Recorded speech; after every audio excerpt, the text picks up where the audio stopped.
پہلے ایک شعر سن لیجئے۔ یہ وہ قصہ نہیں کچھ جھوٹی سچی جس میں باتیں ہوں، یہ وہ قصہ نہیں کچھ جھوٹی سچی جس میں باتیں ہوں، بیاں پردرد ہے گزری ہوئی اگلی کہانی ہے۔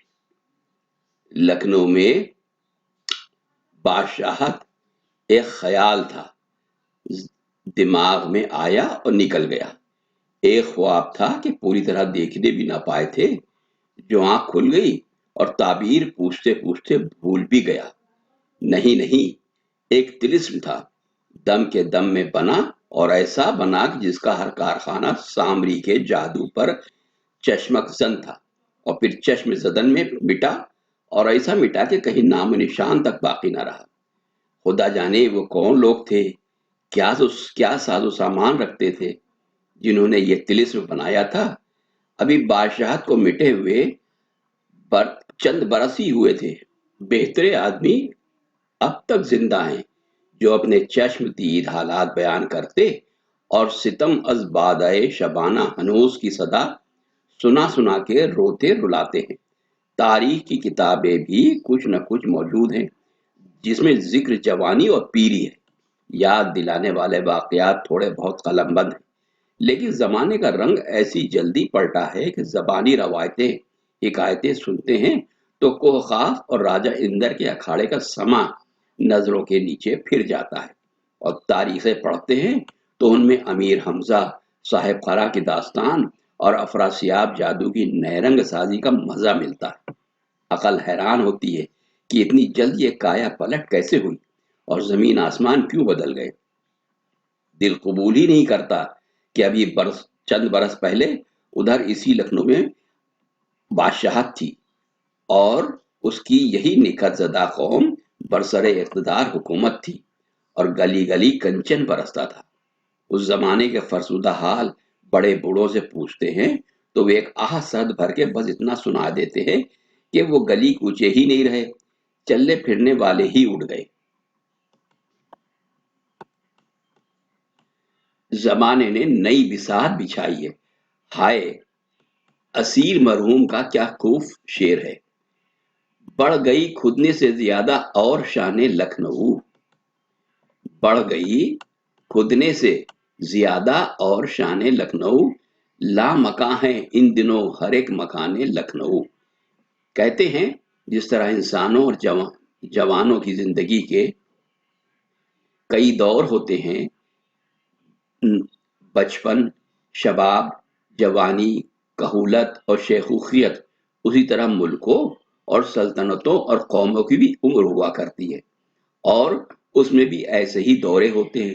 لکھنؤ کی بادشاہت کی بھی ایک عمر ہوئی، پہلے بچپن ہوا، پھر شباب آیا، اور شباب کے آتے ہی جوانی، کہولت، شیخوخیت اور موت سب کا پیش خیمہ آ گیا۔ بلکہ یہ کہنا چاہیے کہ سنبھالے ہوش تو مرنے لگا حسینوں پر، سنبھالے ہوش تو مرنے لگا حسینوں پر، اسے تو موت ہی آئی شباب کے بدلے۔ کیا ہوا؟ اکثر دیکھا گیا ہے انسان جوش جوانی اور افوان شباب کی سرشوری میں ایسی بے اعتدالیاں کر گزرتا ہے کہ اس وقت سے طبیعت کو ایک روگ لگ جاتا ہے۔ پھر جب تک قدرتی مدبر بدن کا زور چلتا ہے، حشاش بشاش توانا اور تندرست رہتا ہے۔ ادھر کہولت نے صورت دکھائی، ادھر دبی ہوئی آگ بھڑک اٹھی۔ امراض کا نرغہ شروع ہو گیا، پروائی ہوا چلی اور پرانی چوٹ ابھر آئی، زخم پھر آلے ہو گئے، ناسور پھر ٹپکنے لگا۔ بینا یہی حال لکھنؤ کی بادشاہت کا ہوا، جو زمانے افوان شباب کا تھا، جب دل سے دیدے تک بہار آئی ہوئی تھی، ہر طرح کا اطمینان تھا، رقیب اور آزن کا کھٹکا نہ تھا، اور اس کا موقع تھا کہ ہمت اور اولوالعزمی اپنے جوہر دکھاتی، عروج سلطنت کا بناؤ سنگار کیا جاتا۔ اس وقت بے اعتدالیاں بڑھی،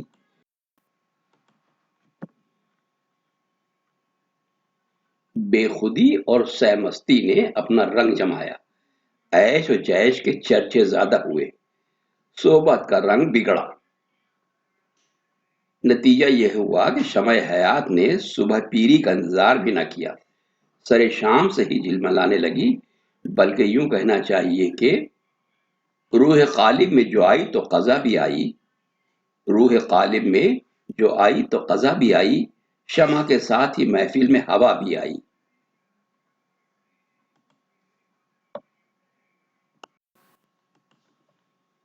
اور آج جب ہم دہلی، آگرہ اور خاص کر لکھنؤ اور اسی قسم کے دوسرے شہروں میں ذرا جا کے کوئی پرانے آثار اور نشانات دیکھتے ہیں تو یہ معلوم ہو جاتا ہے کہ یہ تباہ زدہ قوم اپنے وقتوں میں نہ جانے کیا کچھ طلسمات باندھ چکی ہے، اور اب ان نشانات کے بچے ہوئے اثرات کو دیکھ لیجئے تو اندازہ ہوتا ہے کہ کیا کچھ رہا ہوگا، اور مٹتے مٹتے بھی اس کی ایک جھلک برقرار ہے۔ لکھنؤ شہر جب آباد ہوا تو محلوں کا وجود بھی آنا ضروری ہو گیا۔ یہ بات اور ہے کہ لکھنؤ کی بنیاد کب پڑی، یا یہ کہ اس وقت کتنے اور کون کون سے محلے آباد تھے، یہ بتا پانا ذرا مشکل ہے۔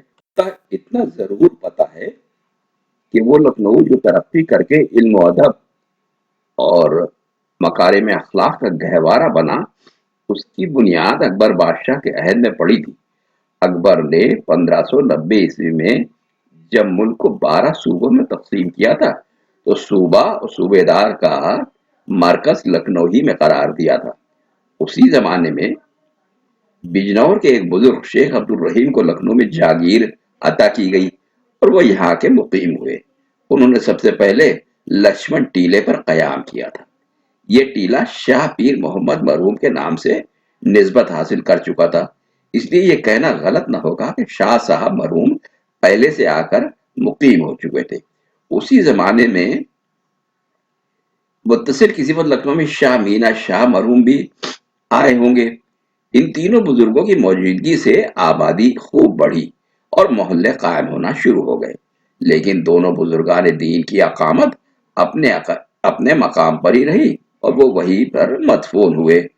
اس لیے محلوں میں جو نئی وسعتیں ہوئی ان کے بانی شیخ عبد الرحیم تھے، جو ایک بڑی جاگیر کے بھی مالک تھے۔